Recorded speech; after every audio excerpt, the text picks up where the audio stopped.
মেয়ের আবদারে তৈরি করতে আসলাম ক্যারামেল পুডিং। এই ক্যারামেল পুডিং অনেকে অনেকভাবে তৈরি করে থাকে, কিন্তু আমি যেভাবে তৈরি করি আপনাদের সাথে সেটাই শেয়ার করলাম। আজকে আমি চুলায় কিভাবে পারফেক্টভাবে এই ক্যারামেল পুডিংটা তৈরি করা যায় আমি সেটাই আপনাদের সাথে শেয়ার করব। আমি আজকে যে পুডিংটা তৈরি করেছি এই পুডিংটা দেখেন কত সুন্দর এবং পারফেক্ট হয়েছে। এই পদ্ধতি অনুসরণ করে তৈরি করলে আমি বলতে পারি যারা কখনো পুডিং তৈরি করেনি তারাও খুব পারফেক্টভাবে পুডিংটা তৈরি করতে পারবে। আমি আজকে যে পুডিংটা তৈরি করেছি এটার স্থিতিটা কতটা সুন্দর আসছে এবং ভিতরটা কতটা পরিপূর্ণ হয়ে গেছে আমি সেটা আপনাদেরকে একটু দেখাচ্ছি। দেখেন ভিতরে একটুও ফাঁকা নেই। এখন চলুন মূল রেসিপিতে যাওয়া যাক। প্রথমেই আমি 3টা রুম টেম্পারেচারে রাখা ডিম নিয়ে নেব। যাদের ডিম রুম টেম্পারেচার রাখা নেই, ফ্রিজে আছে, তারা বের করে অন্তত 20 মিনিট বাইরে রেখে দিবেন, তাহলে নর্মাল হয়ে যাবে। এটা তৈরি করতে কিন্তু একদম রুম টেম্পারেচারে রাখা ডিমই লাগবে। আমি প্রথমে এই 3টা ডিম একে একে একটা বাটির মধ্যে ফাটিয়ে নিয়ে নেব। ডিমগুলো একে একে নেওয়া হয়ে গেলে আমি এর মধ্যে দিয়ে দেব সামান্য একটু লবণ। এটি এই পুডিংয়ের স্বাদ বৃদ্ধি করবে। এরপর আমি এটি একটা মিক্সার করে নেব। হ্যান্ড মিক্সিং দিয়ে এটা মিক্সার করা যায়, বাট আমার সময়ের স্বল্পতার জন্য আমি ইলেকট্রিক বিটার দিয়ে মিক্সিং করে নিলাম। তো এটা খুব ভালোভাবে মিক্স হয়ে গেলে এর মধ্যে এখন দিয়ে দেব স্বাদ মতো চিনি, যে যতটুকু চিনি খাইতে পছন্দ করে। আমি এখানে 2 টেবিল চামচ চিনি দিলাম। এরপরে দিয়ে দিলাম এখানে 2 টেবিল চামচ গুঁড়ো দুধ। কেউ চাইলে এখানে কনডেন্স মিল্কও ব্যবহার করতে পারে, যেটা আমি এখানে গুঁড়ো দুধ ব্যবহার করেছি। গুঁড়ো দুধটা দেওয়ার পরে এটা আবার খুব ভালোভাবে মিক্স করে নেব। এই মিক্সিংটা খুব ভালোভাবে করে নেওয়ার পরে আমি এখানে দিয়ে দেব লিকুইড দুধ। এই দুধটা আমি জাল দিয়ে নর্মালি ঠান্ডা করে নিয়েছি। এখানে আমি ব্যবহার করেছি 2 কাপ পরিমাণ দুধ।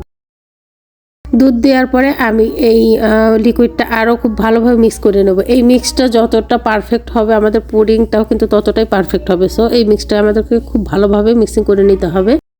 মিক্সিং হয়ে গেলে আমি এই পর্যায়ে এর মধ্যে দিয়ে দেব সুগন্ধির জন্য ভ্যানিলা এসেন্স। যারা ভ্যানিলা এসেন্স খেতে পছন্দ করেন না, আপনারা চাইলে সাদা এলাচের গুঁড়ো দিতে পারেন এবং চাইলে অন্যান্য ফ্লেভারও ব্যবহার করতে পারেন। ভ্যানিলা এসেন্সটা এর মধ্যে দিয়ে মেশানো হয়ে গেলে আমি এটা রেখে দেবো কিছুক্ষণের জন্য রেস্টে, যেন উপরে বাবলগুলো একদম মিশে যায়। এখন আমি পুডিংটা তৈরি করার জন্য এরকম একটি ঢাকনাযুক্ত বাটি নিয়ে নেব। এটি আপনারা সব জায়গায় কিনতে পাবেন। এরপর আমি ক্যারামেল তৈরি করে নেব। ক্যারামেল তৈরি করার জন্য গ্যাসটা জ্বালিয়ে দেব এবং চুলার আঁচটা একদম লো ফ্লেমে করে দেব। এর মধ্যে আমি যে বাটিটাতে পুডিং তৈরি করব ওই বাটিটা বসিয়ে দেব। চাইলে আপনারা অন্য পাত্রেও ক্যারামেল তৈরি করতে পারেন, বাট আমি এই পাত্রে তৈরি করে নিই, এটা আমার কাছে সুবিধা হয়। তো এর মধ্যে আমি 1 চামচ চিনি দিয়ে দেবো। এর মধ্যে কোনো পরিমাণ পানি দেবো না। দেখেন এমনিতেই চিনিগুলো গলতে শুরু করবে।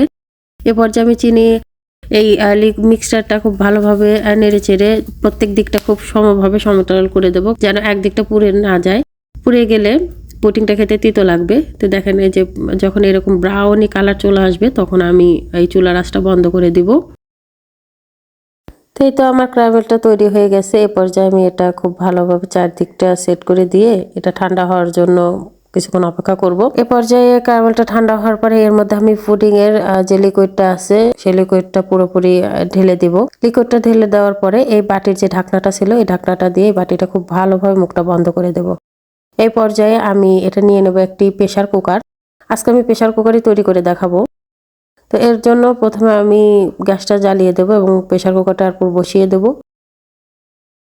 এর মধ্যে এখন আমি এই যে এরকম একটি স্ট্যান্ড দিয়ে দেব। স্ট্যান্ডটা এর মধ্যে দেওয়া হয়ে গেলে আমি এখন 1 গ্লাস পরিমাণ পানি এর মধ্যে দিয়ে দেবো। আমি কতটুকু পানি দিচ্ছি আপনাদের একটু দেখাই দিচ্ছি। পানিটা কিন্তু স্ট্যান্ডের নিচে থাকতে হবে। এই যে আমি দেখাই দিলাম। তো পানি দেওয়া হয়ে গেলে পরে এর মধ্যে আমি ওই যে পুডিংয়ের যে বাটিটা ছিল ওই বাটিটা বসিয়ে দেব। বাটিটা দেওয়া হয়ে গেলে আমি প্রেসার কুকারের ঢাকনাটা দিয়ে প্রেসার কুকারটা খুব ভালোভাবে আটকে হাই ফ্লেমে একটি শীষ ওঠা পর্যন্ত অপেক্ষা করব। একটি শীষ উঠে গেলে এ পর্যায়ে আমি চুলার আঁচ লো ফ্লেমে দিয়ে 20 মিনিট একটানা রান্না করে নেব, তাহলে আমার পুডিংটা হয়ে যাবে। এখন ফিরে আসলাম 20 মিনিট পরে। 20 মিনিট পরে যে একটি কাঠি দিয়ে আমি দেখে নেব যে পুডিংটা হয়েছে কিনা। কাঠিতে যদি কিছু না লেগে থাকে যে আমি দেখিয়ে দিচ্ছি, তাহলে পুডিংটা আমার পারফেক্টভাবে হয়ে গেছে। তো এখন আমি এটা নামিয়ে নিয়ে ঠান্ডা হওয়ার জন্য অপেক্ষা করব, কারণ এটা সেট হতে কিছুক্ষণ ঠান্ডা হতে হবে। ঠান্ডা হওয়ার পরে আমি এই যে চারপাশটা একটি চাকুর সাহায্যে চারপাশটায় যেইভাবে ছাড়িয়ে দেব এবং এরকম একটি প্লেট নিয়ে এটা এইভাবে উল্টিয়ে দিয়ে আমি এটা আনমোল্ড করে নেব। এই যে আমি দেখিয়ে দিচ্ছি, দেখেন আমার পুডিংটা কতটা পারফেক্ট হয়েছে। এই যে আমি বাটিটা উঠিয়ে নিচ্ছি, দেখেন কতটা সুন্দরভাবে আমার পুডিংটা হয়ে গেছে। আমার পুডিং এর একদম পারফেক্ট লুক চলে আসছে। এই পদ্ধতিতে আপনারা একটু ট্রাই করে দেখবেন। তো এরকম সুন্দর ও সহজ ও ঘরোয়া রেসিপি পেতে আমার পাশে থাকতে লাইক, কমেন্ট, শেয়ার ও ফলো করবেন। আল্লাহ হাফেজ।